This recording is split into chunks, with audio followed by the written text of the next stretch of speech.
जय श्री कृष्णा दोस्तों। आज हम लोग पढ़ेंगे श्रीमद् भगवद गीता के अध्याय 10 के श्लोक संख्या 35 और 36 को।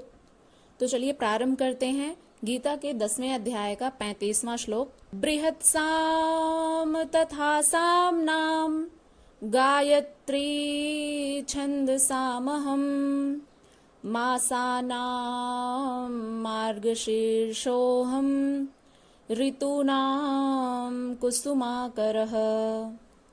अर्थात भगवान श्री कृष्ण 10वें अध्याय में अपनी विभूतियों का वर्णन करते हैं, अपने विराट स्वरूप का वर्णन करते हैं, जिसमें वे कहते हैं 35वें श्लोक में कि बृहत् साम तथा सामनाम गायत्री छंद साम अहम।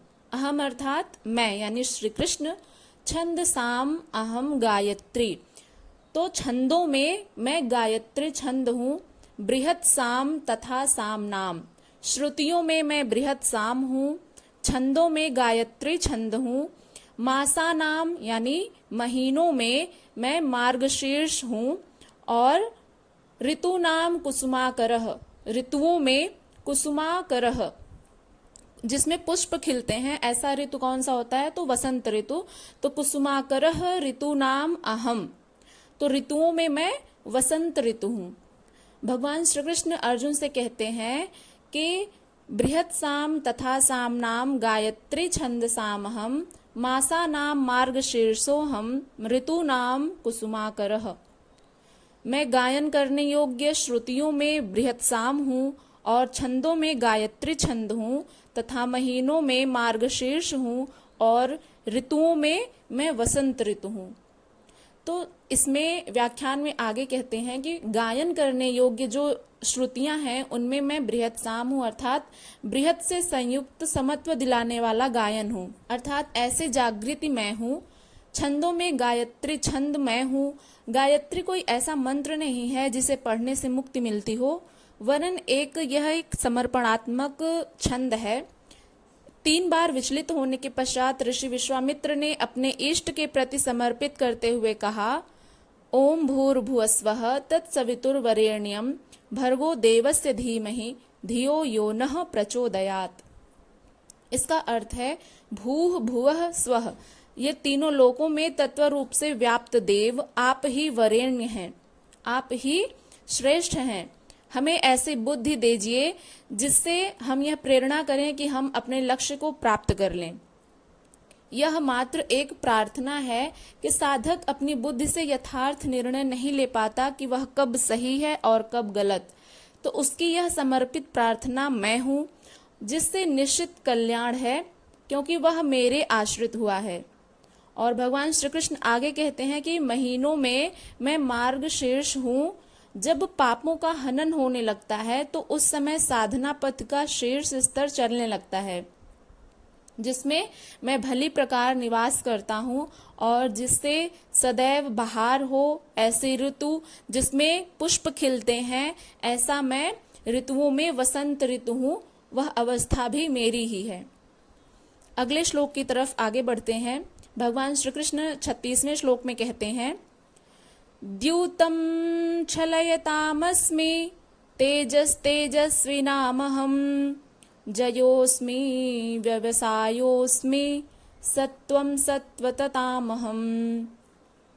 भगवान श्री कृष्ण कहते हैं, द्यूतं छलयतामस्मि तेजस्तेजस्विनामहं जयोऽस्मि व्यवसायोऽस्मि सत्वं सत्ववतामहं। अर्थात द्यूतम का अर्थ होता है जुआ। छलयताम अस्मि, छल करने वालों में मैं जुआ हूँ। अस्मि अर्थात हूँ, द्यूतम यानी जुआ में, छलयताम अस्मि छल करने वालों में। जुआ जो होता है उसमें छल ही होता है। तो आगे वे कहते हैं कि तेजस्वी नाम हम, जो तेजस्वी पुरुष होते हैं, जो प्रभावशाली पुरुष होते हैं, उनका मैं प्रभाव हूँ, उनका तेज हूँ, तेजस्वियों का मैं तेज हूँ। जयो अस्मि व्यवसायोस्मि, जीतने वालों का विजय हूँ। सत्वम सत्ववतामहम, और सात्विक पुरुषों का जो निश्चय कर लेते हैं किसी कार्य को करने के लिए, प्रण ले लेते हैं, ऐसे निश्चय करने वाले व्यक्तियों का, सात्विक पुरुषों का मैं निश्चयात्मिका भाव हूं और उनका सात्विक भाव हूं। भगवान श्री कृष्ण कहते हैं कि तेजस्वी पुरुषों का मैं तेज हूं, जो प्रभावशाली व्यक्तित्व वाले होते हैं उनमें जो प्रभाव रहता है, जिसके प्रभाव में समस्त व्यक्ति आ जाते हैं, तो उन प्रभावशाली व्यक्तियों का मैं प्रभाव हूं। जुए में छल करने वालों का मैं छल हूं। तब तो अच्छा है कि जुआ खेलें। ऐसा प्रश्न, ऐसा मन में कामना आ सकती है कि तब तो अच्छा है कि जुआ खेलने में भगवान जब है जुआ में, तो हम लोग को भी जुआ खेलना चाहिए, तो उसमें कलबल छल करें वही भगवान है। तो ऐसा नहीं है, ऐसा कुछ नहीं होता है। यह प्रकृति ही एक जुआ है, यही ठगनी है। इस प्रकृति में जितने भी भोग वासनाएं, आसक्ति विद्यमान है, वह सब तो एक प्रकार का जुआ ही है, एक तरह का छल प्रपंच ही है। जो कुछ भी जुआ में खेला जाता है, छल प्रपंच जो भी होता है, वो भी तो इस प्रकृति में होता है। तो इस प्रकृति के द्वंद्व से निकलने के लिए दिखावा छोड़ करके छिपाव के साथ गुप्त रूप से भजन करना ही छल है। यहाँ पर ये अर्थ होगा। तो ये जो सीधा सीधा अर्थ लिया गया है कि मैं जुआ में छल हूं, जैसा कि भगवान श्री कृष्ण इस श्लोक के माध्यम से कह रहे हैं, तो इसका शाब्दिक अर्थ हुआ कि जुआ में मैं छल हूं। लेकिन इसका जब हम व्याख्या करेंगे तो इसका अर्थ निकलेगा कि जैसे ये प्रकृति है, इसमें हर तरफ छलावा है, हर तरफ प्रपंच है, हर तरफ झूठ है, कपट है, तो यह भी वैसे ही है जैसे जुआ में होता है। तो इसमें छल क्या है कि इस प्रकृति के जो जाल है, प्रकृति के जाल से बच करके, स्वयं को बचा करके भगवान का भजन करना, यह प्रकृति के प्रति छल है कि प्रकृति के फंसावे में हम नहीं आ रहे हैं, बल्कि उससे बच करके भगवान का नाम जप कर रहे हैं, उनको स्मरण कर रहे हैं। तो यही छल है। यह प्रकृति एक जुआ है, यही ठगनी है। इस प्रकृति के द्वंद्व से निकलने के लिए दिखावा छोड़ करके छिपाव के साथ गुप्त रूप से भजन करना ही छल है। छल है तो नहीं, किंतु बचाव के लिए आवश्यक है। जड़ भरत की तरह उन्मत्त, अंधे बहरे और गूंगे की तरह हृदय से जानकार होते हुए भी बाहर से ऐसे रहें कि जैसे अनजान हों, सुनते हुए भी न सुने, देखते हुए भी न देखें। छिपकर ही भजन का विधान है, तभी साधक प्रकृति पुरुष के जुए में पार पाता है।